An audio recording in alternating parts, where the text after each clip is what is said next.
Hey y'all, welcome to my channel, Divinely Transformed. I'm Lisa, and this is a video that I've been putting off for 2.5 weeks now. And the reason I've been putting it off is because I was sick. And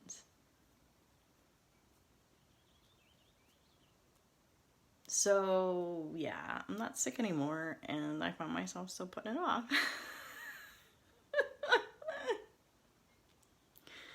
Because I don't like doing it. But y'all are here to my channel, and I do tarot readings for you, and I provide all this advice to you, and I'm working on it right along with you, a lot of it. But y'all don't know really who I am. I mean, I let a little bit of myself come out in some of my videos, if it comes up. But I've always been very uncomfortable in talking about myself. So I have to do it. So I'm going to try and make the best of it. So I am a very interesting person in the sense that I'm not an ordinary person. And I always thought I was ordinary. I always wanted to be ordinary. Shit, I always wanted to be invisible. Just leave me alone, leave me alone. But that's only because of the wounding and stuff that I've experienced throughout my life. So we'll start at the beginning. So when I was born, I was 8 pounds. I was a big baby, and my mom is a very small woman. If anybody knew me in person, they know that I'm a small woman. My mom is even smaller than me. So, as you can imagine, an 8-pound baby coming out of a 4'10" woman does not compute. So because of this, I got a birth injury. So I was actually born with a pinched nerve in my shoulder, and I was born with my arm pinned behind me as I was coming out the birth canal. And I just recently found out that that's actually called something. It's a medical diagnosis. A birth injury like that is called Bell's palsy. So I just found this out like maybe a week or less ago. But anyway, so that's what that is. And so because of that, I didn't have any use of my left arm for so long. And when I did have use of it, it was never right. Like, it wasn't strong, it wasn't coordinated.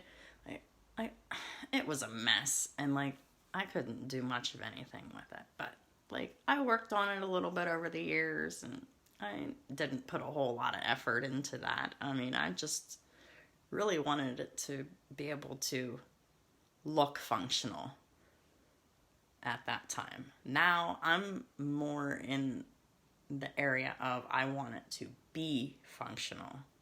And right now I'm at a point where it's the most functional it's ever been.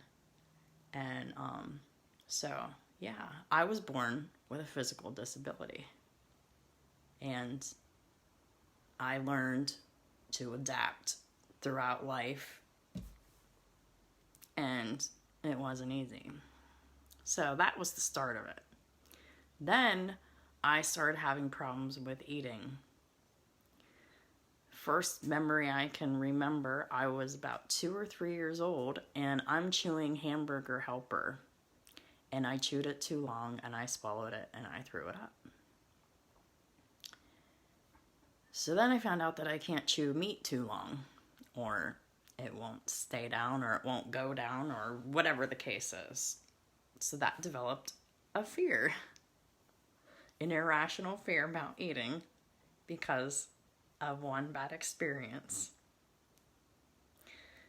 And I became a super duper picky eater because I was really sensitive with digestion and how things feel in my mouth. And I never understood any of that. I was just always very sensitive. I was always very sensitive to touch things. I was always very sensitive in my feelings. I was the first person to start crying if someone looked at me sideways if I was a kid. Like, I don't know, not really, but, yeah. Like, when I was little, like, if I felt someone was mad at me, I'd be like, what did I do? You know, like, and then I'd just bawl about it, like, and people would hurt my feelings all the time, and people would just make me cry, and, you know, and this happened throughout most of my life, but as I got older, I cried less, but when I did cry, it was like those deep, guttural sobs. But anyhow, so you get the gist. So, then I had trouble with gym class my whole entire life because of this arm. And I could never do anything the other kids were doing. And I really tried to adapt so hard. But I was always so shy, you know, and, you know, I grew up in an abusive home, very neglectful home, like emotionally, later physically neglectful. And there was some sexual abuse in my childhood as well. I've dealt with all of that, overcome basically all of it. I mean, it's just, I mean, I can talk about it and I'm not affected by it. It's like a fact, right? That wasn't always the case. In fact, I used to moan and groan about, oh my God, how people had treated me so bad my whole entire life, because I was literally born into a family of mean people all around me, all the time. And I felt like I was the only nice person in this mean-ass family. And nobody understood me. And all I wanted was just for somebody to love me. And nobody did. Well, at least that was the way I perceived it, because everybody was mean to me and people treated me bad. But I didn't realize that they loved me, they were my family, but they just didn't know how to love me the way that I needed them to. I didn't understand that until just recently. So, because of this, because of all of that, and I was extremely isolated as a kid, and most of what I know, I learned on my own. I'm basically a self-made person, because I didn't have anything that I needed or was supposed to have in the beginning of life, and I had to learn how to do it myself over the years, and let me tell you, that was a fucking train wreck and a half up until this point that I'm at now. I'm almost 41 years old, and I've been a train wreck for 40 of them. Not kidding. Yeah, so I tried to adapt the best that I could, and I was proud of myself for my adaptations, because they were very challenging and, you know, small accomplishments. Okay, so I was very shy in school. I didn't really have a whole lot of friends.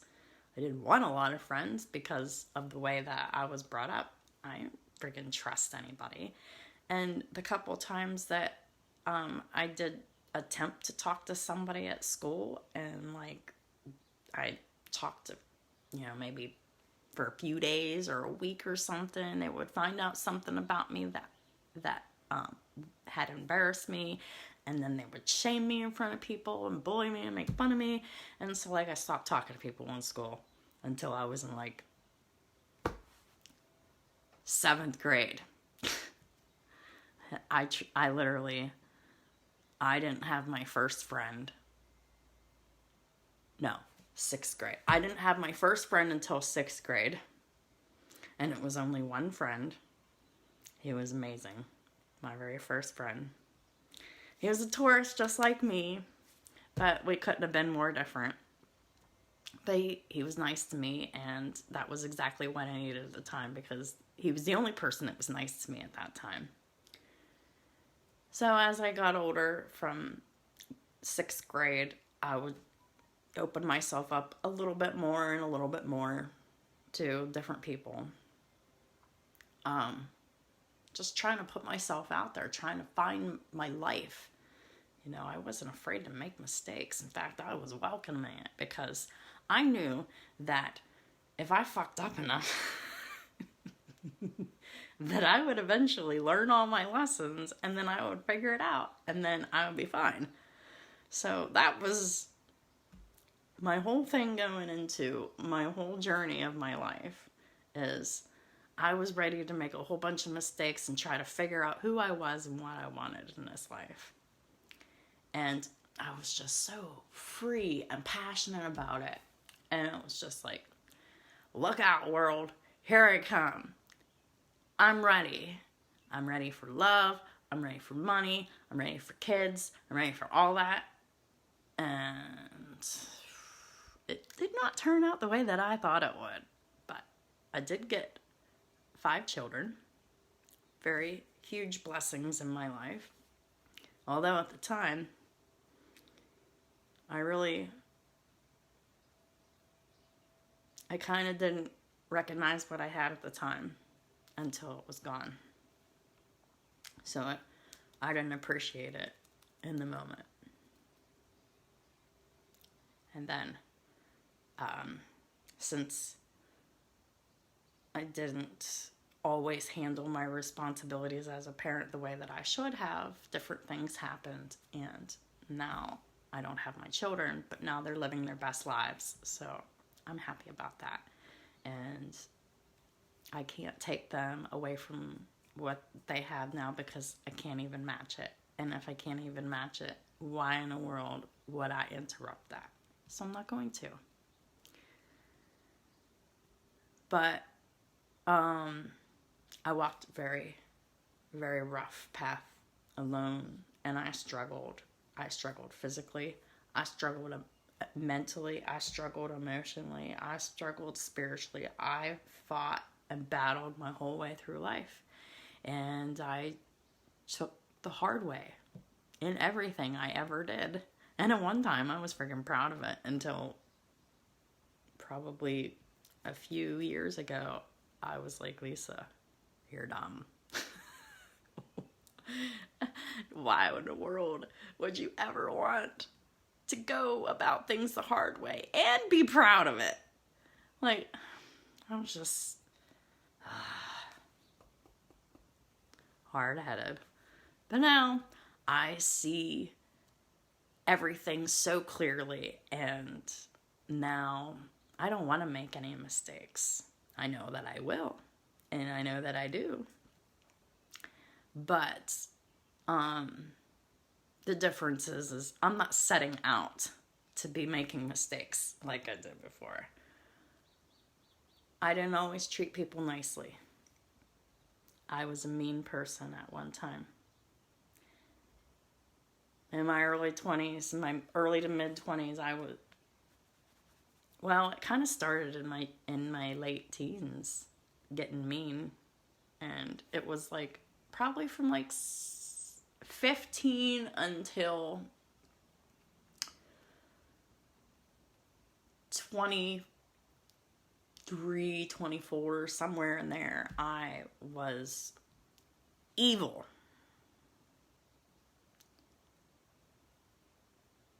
Unfortunately, I've been so mean to people, and I wish I could take everything back, but I can't. Every time I broke up with a boyfriend, I was so vindictive. I was so mean. I didn't just end that relationship. Not only did I end it, but I burned that fucking bridge to ash. Every single one of them. All of them. I hurt a lot of my exes. Most of them. With impunity. And I enjoyed some of it. I enjoyed a lot of it. Let's be honest. I wasn't always this person today. People see me now, and they don't know me from back then. They can't even imagine that I was that person because of how nice I am now. It was like I was a very nice and loving soul. I was created mean through all the abuse of all kinds that I endured. And then I got angry and bitter about it because as I grew up, people were still treating me like shit. And I didn't understand it. And when a person is hurt and rejected enough, they get mean, they get bitter.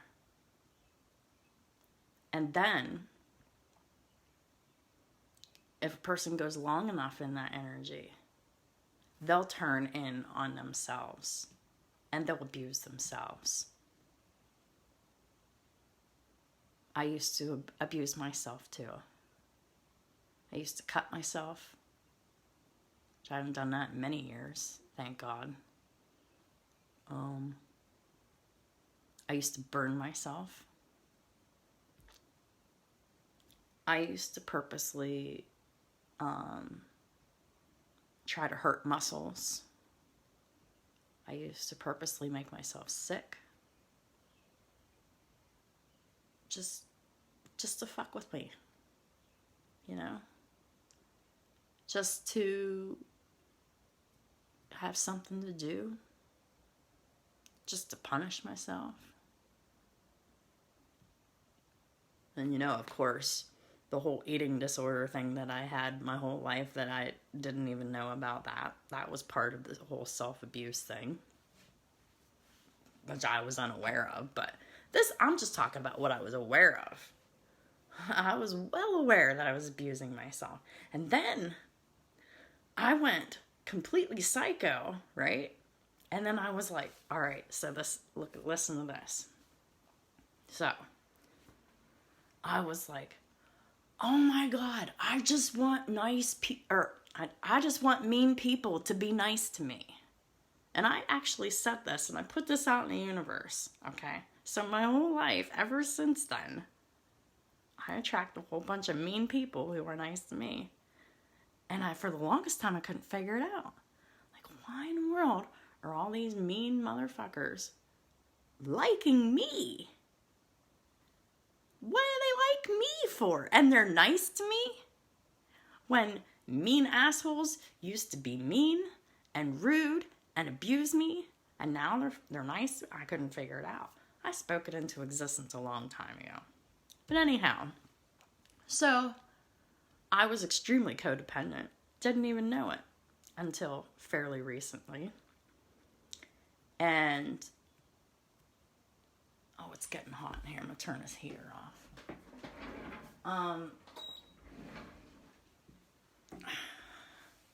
So then I decided that I didn't even care about me anymore. I just wanted to love people, take care of people, help people, whatever way that I could, and didn't even give myself a second concern. If I was able to do it, I would break my back just to help someone move, even though I knew full well that I wasn't physically healthy or capable of doing it, but I would just do it. And it got so bad that I would do it anyway, knowing full well that no one appreciated me, and people would still be mean to me, most likely. And I still did it anyway, like an emotional masochist. Oh yeah. I knew that people were taking advantage of me, and all I wanted to do was be nice to people anyway. I didn't care. I didn't care. It was a little piece of happiness for me. But little did I know that there was so much more. And all I had to do was take care of myself to find it.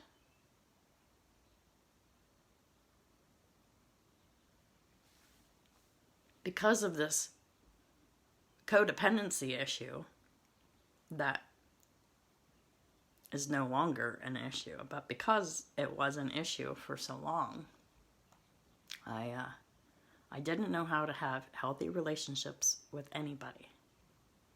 And I'm not just talking about like romantic ones or sexual or whatever. I'm talking about any kind of one-on-one dynamic with anybody. I didn't know how to be a daughter. I didn't know how to be a mother. I didn't know how to be a friend. I didn't know how to be a lover, a partner, a girlfriend, a wife.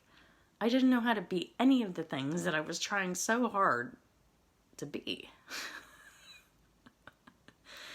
And I was wondering my whole life why nothing was working.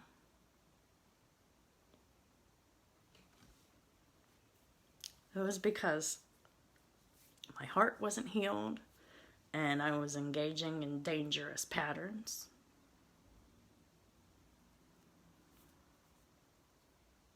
Self-destructive patterns.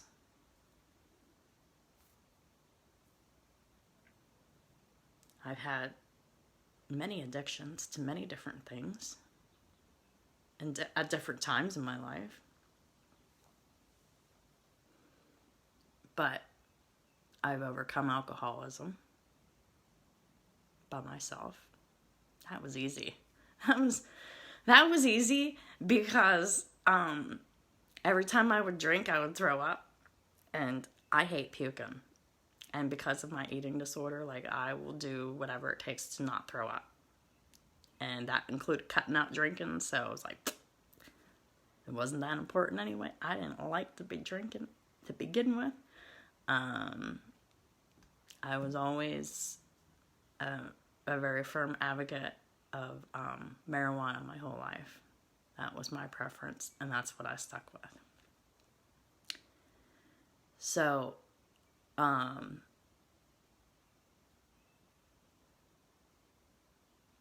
then I was addicted to painkillers because I have physical limitations, and I actually became physically disabled again back in...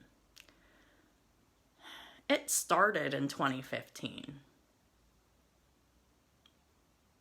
But it started in 2015, and I decided that I was going to stop taking the pills and start regaining my mobility back in 2019. Okay, so starting in 2015, I went really downhill. I was in a lot of pain in my back, in my legs. I couldn't walk very well. I couldn't function. I couldn't sleep. I couldn't work. I couldn't do anything because I was in pain. I was just in pain. I didn't know why. I didn't understand it. And so doctor's like, all right, well, your condition's worse enough. I mean, we medicate you and we're just going to have to keep increasing and whatever. I was like, fine, as long as I don't have to feel this pain anymore. Well, it turns out that the pain only got worse the longer I was on them. And eventually, I was walking with a cane. I'm pretty sure that I got my cane 2017, 2018, something like that. And I walked around with it for a good solid year or more when I left the house. Because I was so wobbly, I couldn't walk right. And I just wanted to die. Especially since I was told when I was 13 years old that there was nothing they could do for the scoliosis, and that I would just eventually be in a wheelchair by the time I was 30. Well, what the fuck was I doing on my 30th birthday? I was at the bar, getting drunk, dancing all night long. So happy that I was proving the doctors wrong. That I was not in a wheelchair by the time I was 30. I was dancing the night away on my 30th birthday, thank you.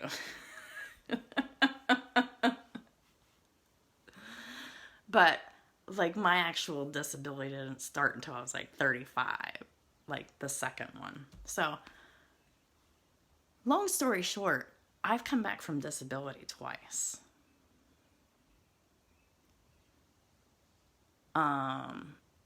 I've only been able to parent one of my children pretty much the whole way to adulthood. I mean, he went to live with his dad when he was 17. I call that pretty close. I had 5 children, and I've had differing times with each one of them actively parenting. Because of my trauma and how I responded to it. And my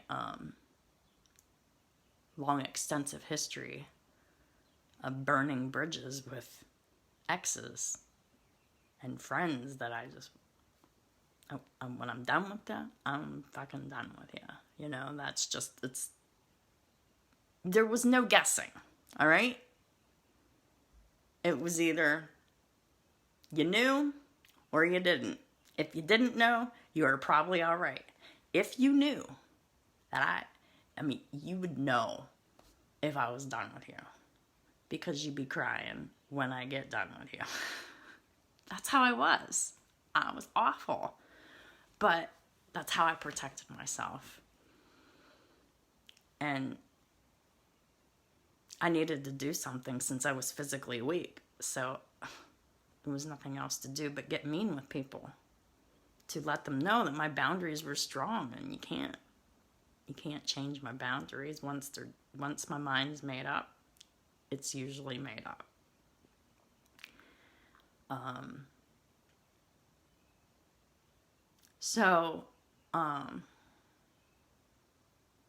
Because of my tendency to burn bridges with people, my exes, they got petty, and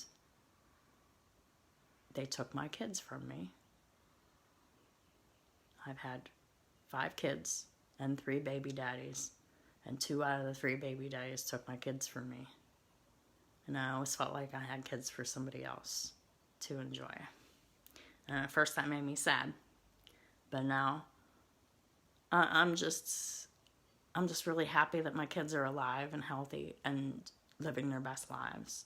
And it doesn't matter in fact, it does matter who's raising them, because they're better off with someone else. Because even whenever I was trying to do it, I wasn't doing it right. I didn't know how. Because I wasn't parented. I was enslaved. And that's not a dig. And I'm not in unforgiveness about it. It's just a fact. All right? So if anybody's watching this video that knows me and they get triggered, please don't. It's something that happened in the past, yes, and that's just it. That's the old me. It doesn't exist anymore. But it does exist in the sense that it's helped shape me into who I am. And I wouldn't be who I am today if all that shit wouldn't happen to me.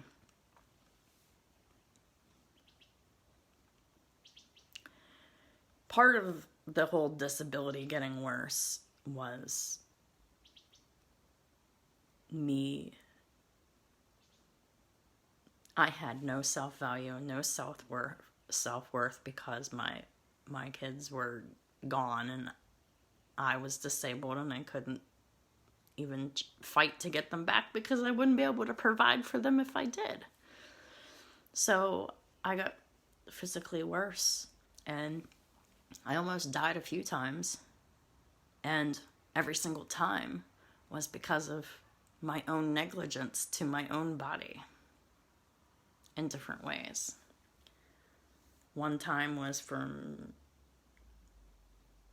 drinking too much. I had to get my stomach pumped and I was in the hospital and almost died. I drank that much.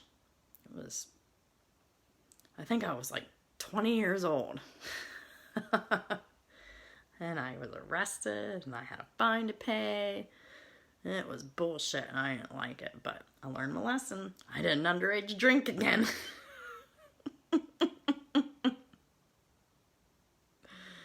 And then I just stopped drinking altogether.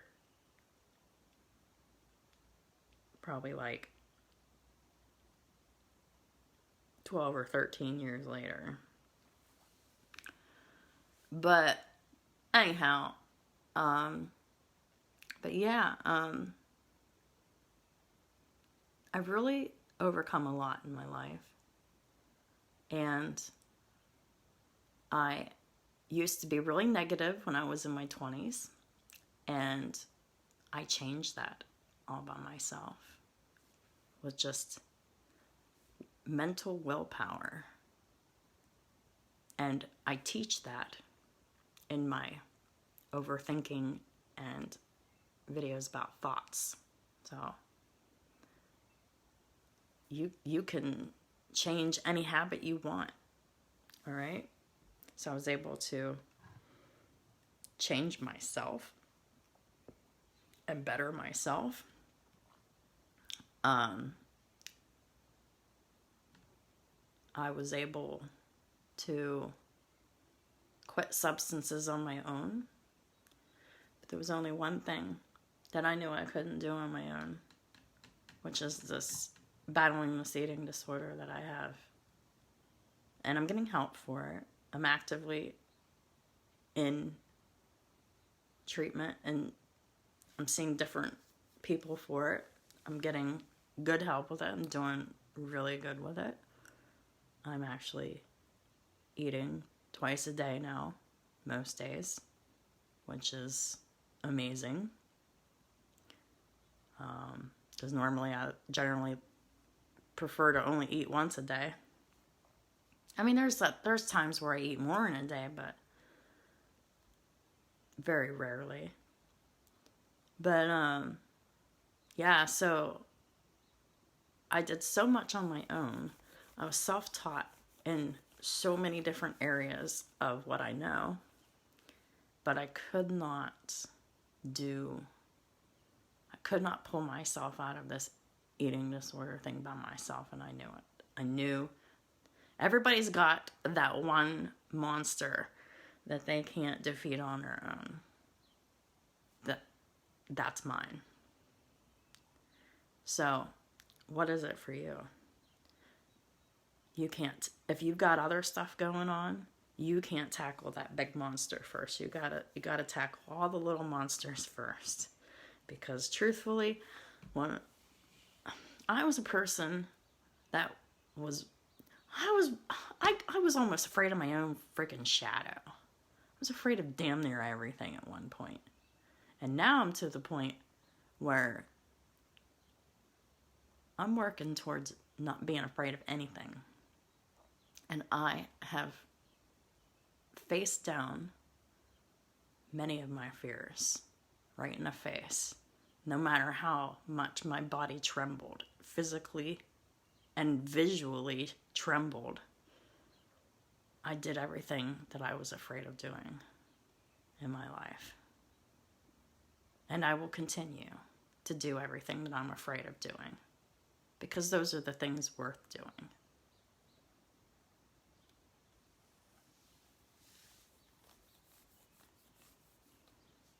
The things that you've always wanted to do and never did. Actions to take towards being better than you were yesterday. This life is all about improvement and treating yourself and others respectfully and with love and care. But it does not matter how much of a loving, kind person you are. If you don't have any love for yourself, you're not really loving anybody else, because hurt people hurt people. Whether you're doing it on accident or on purpose, you're hurting people when you're hurt. You need to heal yourself, your heart, your mind, your negative behavioral patterns, your any kind of negative pattern, whether it be addictions, obsessions, or self-restrictions. Self-restriction actually is a lot like eating disorders, in the sense that it gives people a false sense of control. And I know this from experience too. Not only have I seen it around me, but I have restricted myself for so long in my life. I just had to be free. Just had to be free.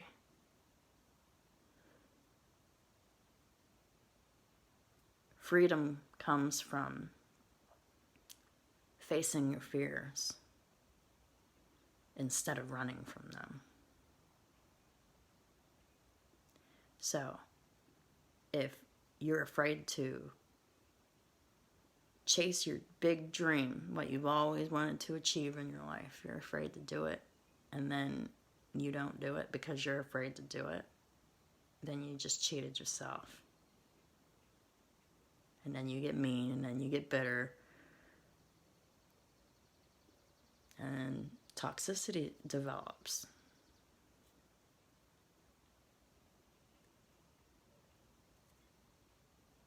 True freedom is actually doing it.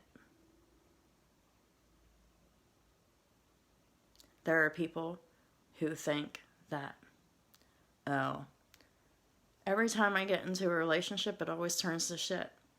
So I'm just not going to be in a committed relationship anymore, and I'm just going to really pretty much do whatever I want with my body. And they're not even acknowledging personal physical responsibility, for one thing. And then the secondary problem is they're not acknowledging responsibility that they have to sharing their toxicity with others.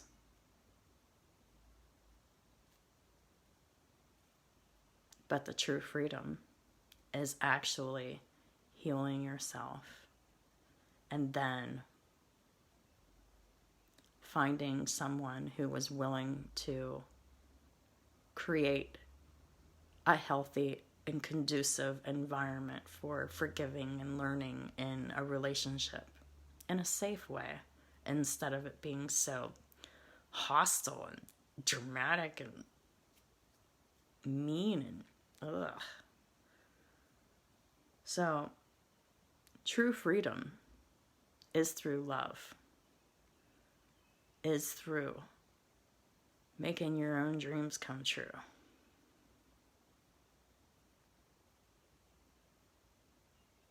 If you're sitting and hiding away from people you love,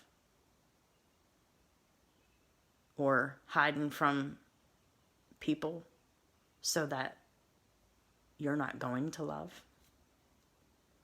And if you're not chasing your dreams, you're not truly living, and you're in your own self-made prison, I will assure you of that.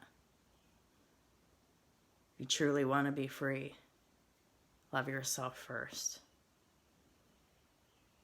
Take care of yourself. Do whatever it takes to keep yourself safe and healthy. Self-care and creating boundaries with people and just shaping your life to reflect healthy choices is where the true freedom is. And it seems like a lot of work, but it's worth it to do the work, because through work, you're free. But if you do nothing, you stay in prison, and it gets worse. The pressure builds up. It gets worse. It gets worse. It gets worse. It gets worse until you can't take it anymore. Until you want to die, or until it kills you. How far will you let it take you? You know, where are your limits? I had to go to rock bottom many times to decide, been there, done that. I might as well have gotten the t-shirt, but I was too miserable to do that, so I didn't get the t-shirt. But you know what I mean. You know what I'm saying. I've been at rock bottom probably 4 times in my 40 years. Probably once each decade. And I ain't shitting you. And I can tell you that I'm never going back there again. And I know how to not go back there.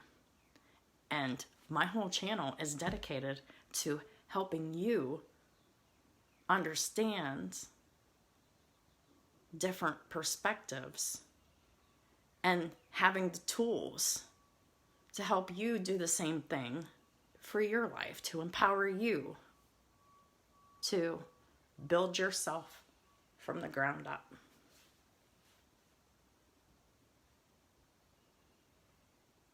So that's really my story. And I'm proud of myself. I'm proud of myself for how far I've come. And I've got big, big, big, big plans for the future. So, all I want is to just inspire others to help y'all live your best lives too. That's it. Because I can definitely tell you, it's working for me. And every day gets a little bit better than the day before. Despite the circumstances around you. Shit might be falling apart all around you, and you just feel at peace. That's how I feel right now. I feel at peace. I didn't feel at peace on Monday, but I was revealing things about myself that I wasn't comfortable with during my appointment. But it's only going to help me. That gives me more of an edge on completing my goal on beating this eating disorder.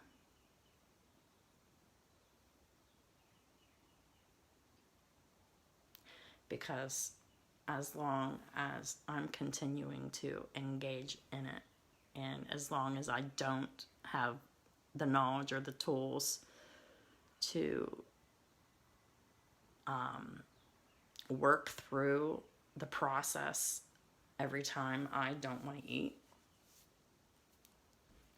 I'm only sabotaging myself and my own success. And if I can't help myself, I can't help anybody else.